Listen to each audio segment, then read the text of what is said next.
Bonjour à tous et bienvenue sur notre étude de l'unité. L'unité, quel mot qu'on entend aujourd'hui. On va commencer avec une cantique.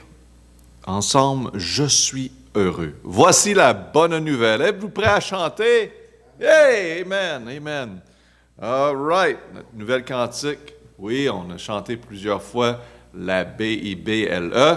Quel livre? On va le chanter encore, hein? On manque la B. La B-I-B-L-E. Quel livre merveilleux! Et j'y tiens ferme, j'y crois toujours. La B-I-B-L-E. La Bible! All right, je suis heureux, voici la bonne nouvelle. On chante de tout cœur. Je suis heureux, voici la bonne nouvelle. Jésus a ôté tous mes péchés. Et je chante, car la vie est belle. Jésus a ôté tous mes péchés. Autrefois la triste gagnait mon cœur, mais la paix est entrée avec mon Sauveur. Et je chante, car la vie est belle. Jésus a ôté tous mes péchés. Amen. All right. On va chanter, puis là, quand on va arriver à Sauveur, on va le tenir plus long. Êtes-vous prêts? Amen! OK. Je suis heureux, voici la bonne nouvelle. Jésus a ôté tous mes péchés. Et je chante, car la vie est belle. Jésus a ôté tous mes péchés. Autrefois la triste gagnait mon cœur, mais la paix est rentrée avec mon Sauveur. Et je chante, car la vie est belle. Jésus a ôté tous mes péchés. Je lance un défi à tous les Africains à travers de ce monde, à Sébiti, à Pointe-Noire. Et où autre? Brazzaville, oui, Brazzaville. Pour la personne qui est capable de tenir cette cantique plus longtemps que moi, est-ce que vous l'avez fait? Si oui, je veux l'entendre. Je veux avoir des messages sur WhatsApp. Je veux avoir un défi de la personne qui peut le garder le temps qu'il garde. Et la semaine prochaine, je vous reviens avec encore plus long. Amen? Amen. Praise the Lord. Le Seigneur a ôté tous nos péchés. Gloire à Dieu pour notre Sauveur. On va commencer avec prière. Père éternel, merci pour ta parole, ces études. Et Père, de clarifier les sujets de quels on est dans un monde pollué, contraire de la parole de Dieu et tout ce qui est à propos de Dieu. Père, te remercie pour la vérité, la parole de Dieu, qui met toutes les choses claires, qui simplifie la vie. Aide-nous, Père, à se tenir proche de cette parole, à la croire, à la mettre en pratique, pour ta gloire, pour la prochaine génération, pour nos familles, pour nos églises. Aide-nous à se tenir proche et avec toi, dans la vérité. On prie au nom de Jésus. Amen. Le sujet de l'unité est aujourd'hui vraiment annoncé comme une grande déception. Oui, on désire avoir l'unité, mais l'unité doit être dans le parapluie, qu'on peut dire, de la parole de Dieu. L'unité ne se trouve pas en laissant nos croyances de côté, en laissant la parole de Dieu de côté pour venir ensemble.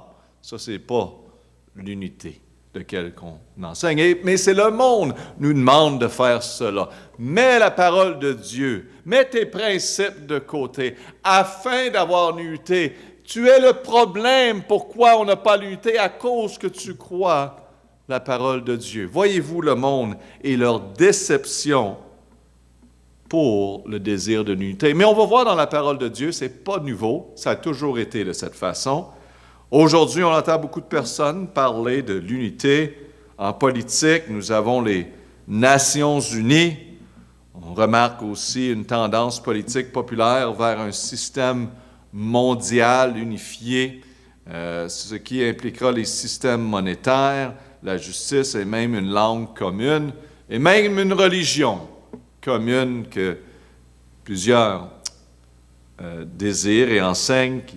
Ce qui retient notre attention, c'est ce qu'on voit s'installer dans nos jours. C'est un mouvement écuménique ou universel qui cherche à fusionner les chrétiens, les églises, sous une même bannière. On a tous le même Dieu. C'est ça qu'ils disent. Et mes amis, notre Dieu est le Seigneur Jésus-Christ. Il s'est démontré sur cette terre et plusieurs ne croient pas que Jésus-Christ est Dieu. Donc, il y a plusieurs médiateurs entre l'homme et Dieu que certaines religions croient.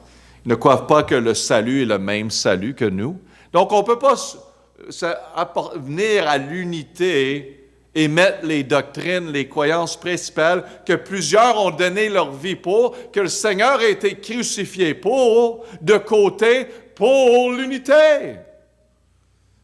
Donc, l'unité chrétienne étant un sujet très populaire, et notre Église n'étant aucunement impliquée dans ces mouvements économiques, le but de cette étude est de nous enseigner ce que la Bible dit sur l'unité chrétienne, la vraie unité et la fausse unité.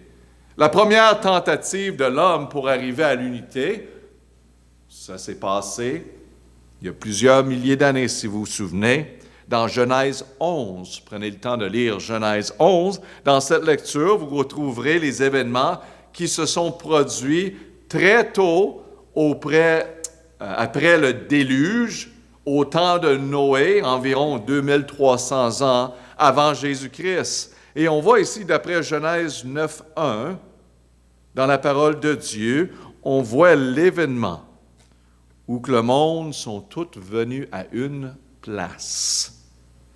Regardez bien dans Genèse 9.1. « Et Dieu bénit Noé suite à la déluge et ses fils et leur dit, « Croissez et multipliez et remplissez la terre. » Donc, on a eu le déluge, tout était parti, l'humanité, et c'était le temps de remplir la terre.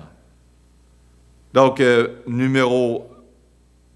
lettre A, l'espace à remplir, c'est la terre. Lettre B, Genèse 11, 2, ça nous dit, « Mais il arriva qu'étant partis du côté de l'Orient, ils trouvèrent une plaine dans le pays de Shinar, et ils demeurent. » Donc, le pays de Shinar se trouve à Babylone, et vous voyez ici dans Genèse 11, 2, au lieu d'écouter Dieu, les descendants de Noé restèrent à un seul endroit. Cet endroit est une plaine au pays de Shinar, qui représente Babylone. Babylone, en passant, c'est reconnu comme sa méchanceté. 8 fois mentionné dans les Écritures, donc ce n'était pas mentionné comme une bonne place pour le chrétien. Dans Genèse 11.1, nous dit que toute la terre avait le même langage dans ce temps-ci. Donc, le monde est en train de se réunir, tout en dessous d'un mouvement d'unité, de venir ensemble, pensant que c'était une très bonne chose, n'est-ce pas? À la pensée humaine, wow, tout le monde ensemble, en dessous d'un même langage et les mêmes mots, la Bible dit. Donc, l'espace à remplir, c'est langage et mots.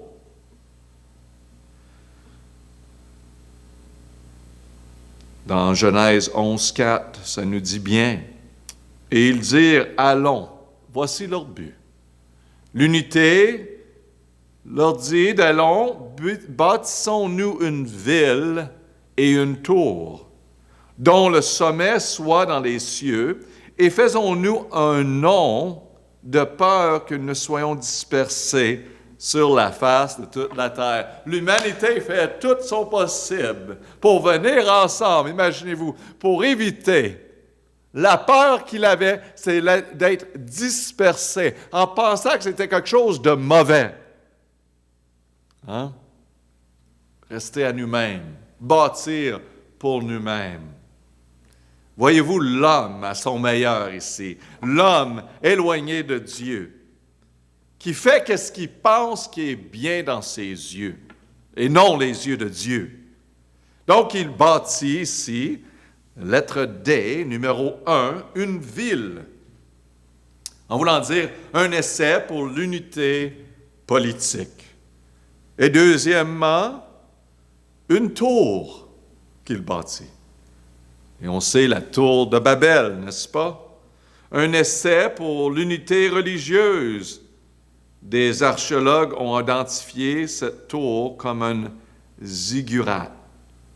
Une tour pour des rites religieux. Donc l'homme est en train de fabriquer sa propre religion. Comme aujourd'hui, il y a amplement de religions. On enseigne la religion au lieu d'une relation avec Jésus-Christ. Amen. On se donne aujourd'hui, on dit, donnez-vous à cette religion, à cette Église. Mes amis, on se donne à Jésus-Christ. On se donne à la parole de Dieu. Dans Genèse 11, 5 et 8, on continue ici. Et l'Éternel descendit pour voir la ville et la tour qui avaient bâti les fils des hommes. Le Seigneur voit tout ça. Et l'Éternel dit, voici, c'est un seul peuple, ils ont tous le même langage, et voilà ce qu'ils commencent à faire, et maintenant rien ne les empêchera d'exécuter tout ce qu'ils ont projeté. Voyez-vous, l'homme à son meilleur est corrompu. Hein, on sait qu'à la naissance, on est né dans le péché. Mais l'homme de sa pensée pense si l'homme est capable de venir ensemble puis travailler ensemble. L'homme est corrompu à part de Dieu. Et ici, verset 7, « Allons, descendons et confondons là leur langage, en sorte qu'ils n'entendent point les langages l'un de l'autre. » Donc Dieu dit, je vais intervenir. C'est assez. L'homme est en train d'exécuter toutes sortes de péchés. Ils se comprennent, ils sont en train de travailler ensemble, et on voit ça dans notre société. Ils n'arrêtent pas de jouer avec la parole de Dieu. Ils n'arrêtent pas de jouer avec les choses que Dieu a déjà établies. Et on voit ça dans notre société. Là, on est rendu dans le mode AI, artificielle intelligence. On est en train de tout essayer. Tout essayer. Même essayer le point de créer un enfant dans le ventre d'un homme. Tu sais, des choses qui sont incroyables. L'homme est corrompu. Aucune limite. Et c'est pour ça qu'on a la parole de Dieu. Les bornes bibliques, c'est pour notre protection. Et Dieu dit, c'est assez qu'est-ce que l'homme est en train d'exécuter. Allons, descendons et confondons là leur langue. Et c'est ça que le Seigneur a fait.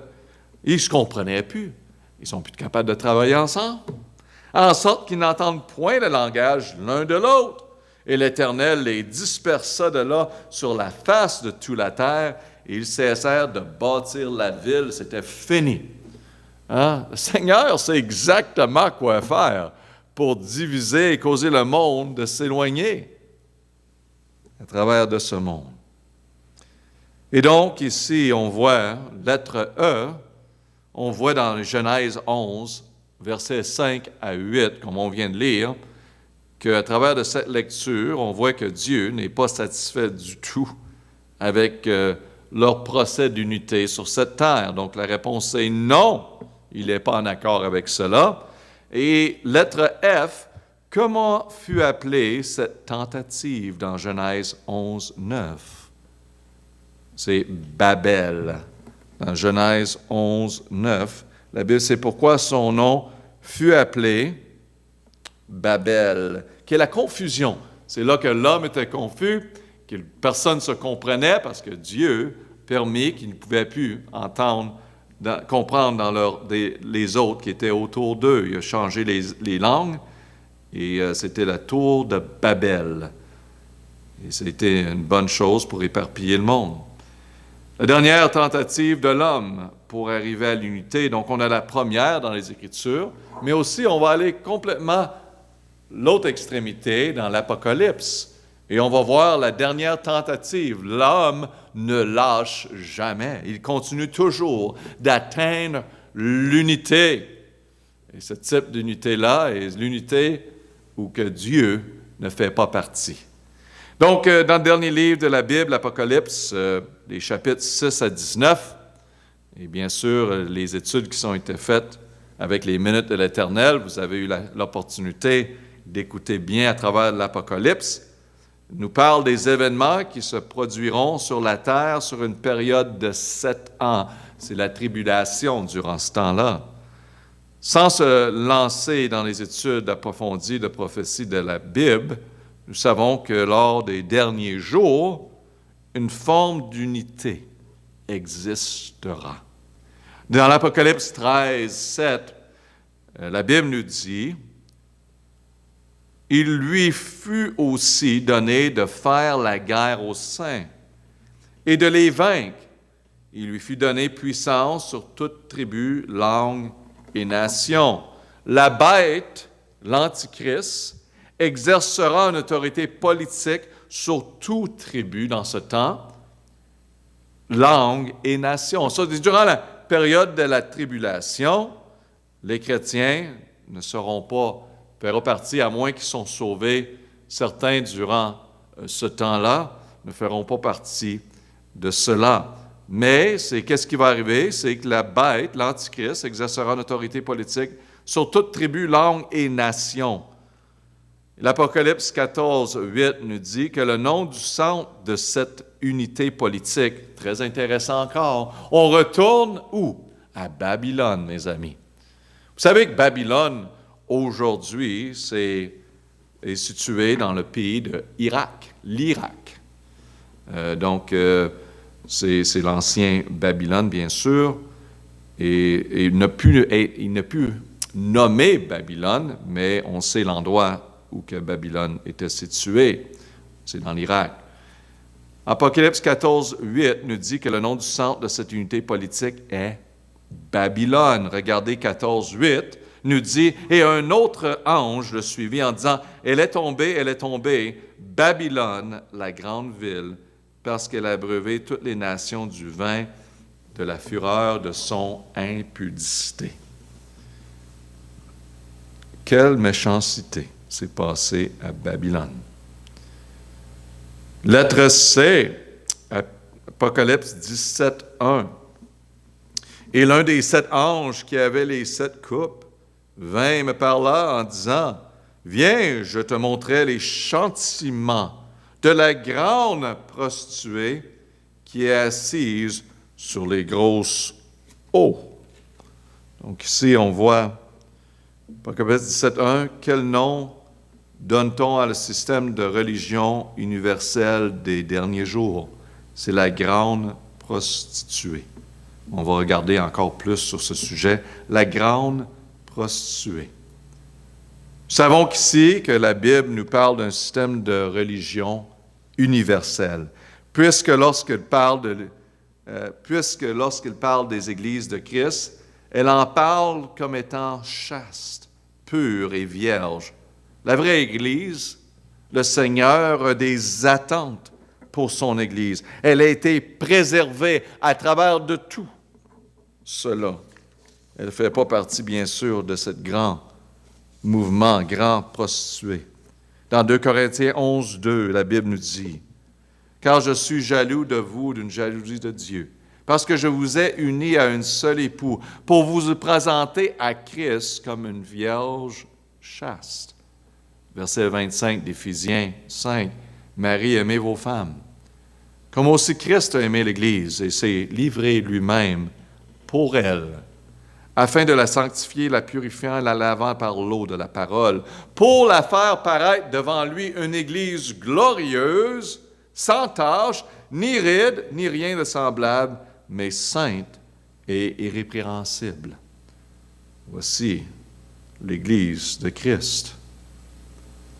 Dans Apocalypse 19, 7 et 8, vous pouvez voir l'état de l'Église de Christ.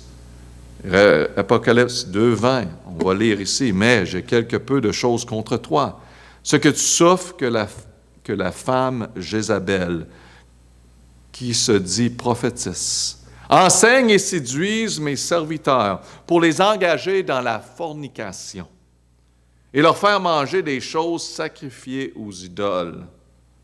Et je lui ai donné du temps, afin qu'elle se repentisse de sa fornication, et elle ne s'est point repentie. Voici, je vais la jeter sur un lit de douleur. Ceux qui livrent à l'adultère avec elle seront dans une grande affliction si elle ne se rend pas de leur action. » On voit ici que l'Église est quelque chose de sérieux, de pur, de chaste pour notre Seigneur Jésus-Christ. Donc ici, Dieu identifie cette Église mondiale, l'Église de l'Antichrist, comme étant, dans l'Apocalypse 17, 5, « Et sur son front était écrit un nom mystère, Babylone la Grande, la mère des fornicateurs et des abominations de la terre. » Donc, Babylone la Grande est ce mouvement. Dans l'Apocalypse 17, 1 et aussi verset 15, vous allez lire, si vous voyez ici, « Et sur son front, et l'un de ces anges, 7 anges qui avaient les 7 coupes, vient et me parla en disant, viens, je te montrerai les châtiments de la grande prostituée qu'on vient de discuter, qui est assise sur les grosses eaux. » Mais regardez bien verset 15. « Puis il me dit, les eaux que tu as vues, sur lesquelles la prostituée est assise. » Voyez-vous ces eaux? C'est quoi? Ici, ça le dit. « Sur lesquelles la prostituée est assise sont des peuples, une multitude et des nations et des langues. » Donc ici, ça nous dit que cette grande prostituée qui est assise sur les eaux représente ce peuple, cette multitude, des nations, des langues qui viennent ensemble en dessous de ce mouvement économique de religion. Mettre nos différences de côté. Combien de personnes que j'entends ça? Même ce matin, quelqu'un a mentionné, avec bonne intention, on sait. Pas qu'ils sont là, mais ils ne savent pas. Si on mettrait tout de côté pour venir ensemble. Quel mensonge! Dans Apocalypse 18, 2, verset 8. « Et mes amis, je suis pour l'unité en passant, mais l'unité soumise à la parole de Dieu, c'est merveilleux. Mais l'unité de mettre la parole de Dieu de côté pour raison de simplement venir ensemble, c'est vide et on n'a pas besoin de ça. L'unité pour simplement gagner le cœur de quelque chose parce qu'on veut profiter d'eux autres, c'est vide.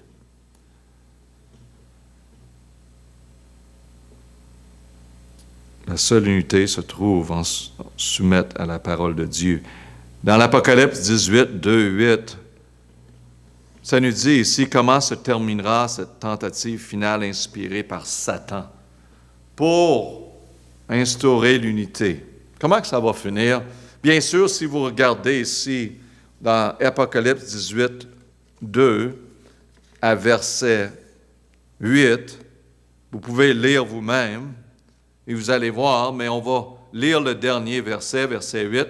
C'est là que c'est final. C'est pourquoi ces plaies, la mort, les deuils, la famine viendront et un même jour. Et elle sera consommée par le feu. Car le Seigneur Dieu, qui est le juge, est puissant. Amen. Apporter toutes ces choses à la fin. Donc, la vraie unité versus la fausse.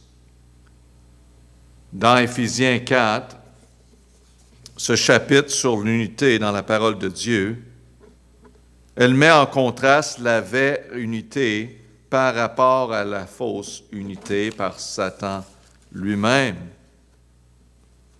Dans Éphésiens 4:3, on voit ici, on va le lire un moment, mais dans les religions d'aujourd'hui, nous entendons beaucoup parler de besoin de l'esprit d'unité. Donc, frères, sœurs, il faut avoir un esprit d'unité. En réalité, Éphésiens 4:3 nous dit la vérité. Vous appliquant, la Bible dit, à conserver, pas l'esprit de l'unité, mais l'unité de l'esprit par le lien de la paix. Vous voyez, l'esprit représente l'esprit de Dieu. Et c'est à nous à soumettre l'esprit, pas l'esprit de l'unité, avoir cette attitude qu'on peut dire d'unité, mais d'être soumis à l'unité de l'esprit et conserver cela. Avant de regarder ce chapitre en détail, établissons quelques-uns des principes de la Bible sur l'unité. On va regarder dans Éphésiens 4:3 la semaine prochaine. Mais regardons un petit peu qu'est-ce qu'il y en est des principes sur l'unité.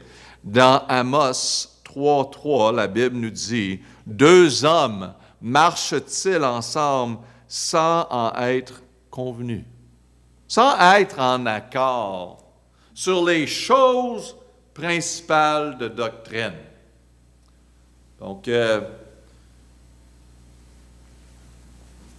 on est une Église indépendante et notre but, bien sûr, c'est la communion fraternelle. On veut, avec d'autres églises, mais il faut que ce soit des églises de la même foi et les doctrines semblables. Sinon, on ne peut pas marcher avec eux.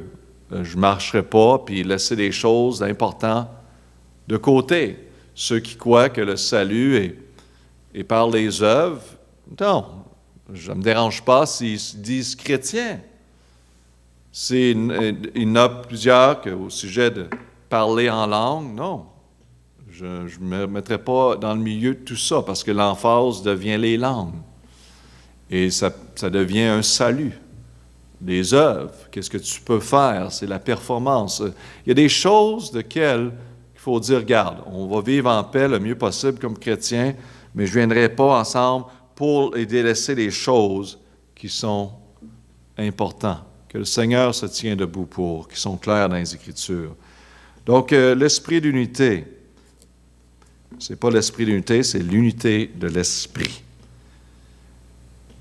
Dans Éphésiens 5:11, ça nous dit « Et ne prenez aucune part aux œuvres infructueuses des ténèbres, mais bien plutôt condamnez-les. Prenez aucune part à ces œuvres infructueuses. » 2 Corinthiens 6:14 « Ne vous mettez pas sous un même joug avec les infidèles, car qu'y a-t-il de commun entre la justice et l'iniquité? Quelle union y a-t-il entre la lumière et les ténèbres? » Je me rappelle, j'étais allé avec ma Bible dans le temps. Je suis allé, j'ai vu un rapport dans les nouvelles de quelqu'un dans notre ville qui voulait créer et faire un grand centre religieux. Et ce centre religieux-là inviterait toutes les religions de se partager ensemble et venir ensemble. Et dans ce temps-là, j'avais cette grosse Bible-là. Donc, c'était des millionnaires. J'ai fait un appel, j'ai dit « Oui, bonjour, monsieur. Je suis un chrétien, j'aimerais ça aller parler de ce projet. » Et bien sûr, il a dit « Oui, viens. » Donc, je suis allé cogner à la porte, ils m'ont invité. Je suis allé s'asseoir dans une grande table, vous savez, de conférence. On était juste deux. Il a sorti ses plans.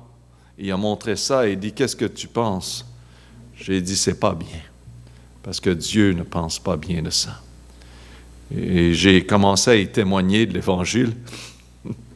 Et j'ai dit « Nous sommes tous des pécheurs, mes amis. » Et il dit « Non, moi je ne suis pas un pécheur. On ne croit pas qu'on est des pécheurs. » Et donc la conversation n'a pas duré longtemps. Il m'a demandé de quitter la maison. Mais je priais, j'avais vraiment un fardeau de ne pas apporter de la confusion dans notre communauté. Donc, j'ai prié. Bien sûr, ce projet ne s'est jamais réalisé. Il y avait de l'opposition. Amen. Et c'est ça, il faut se tenir debout pour la vérité et qu'est-ce qui est faux.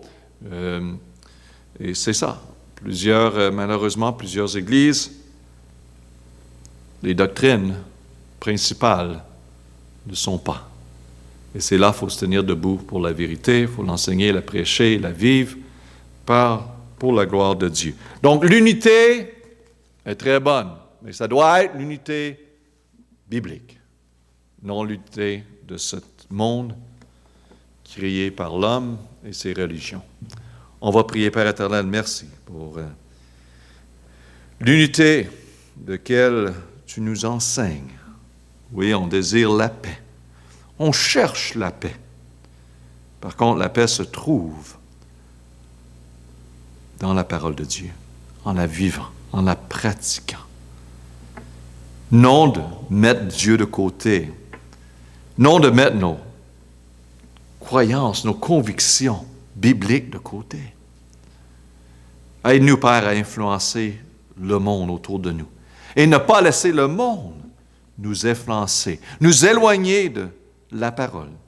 Pour ta gloire, on prie. Aide-nous, Père, à être fortifiés. Aide à les étudiants qui sont à l'écoute en Afrique d'être fortifiés dans la parole de Dieu. Se tenir debout pour la vérité, pour la gloire de Dieu.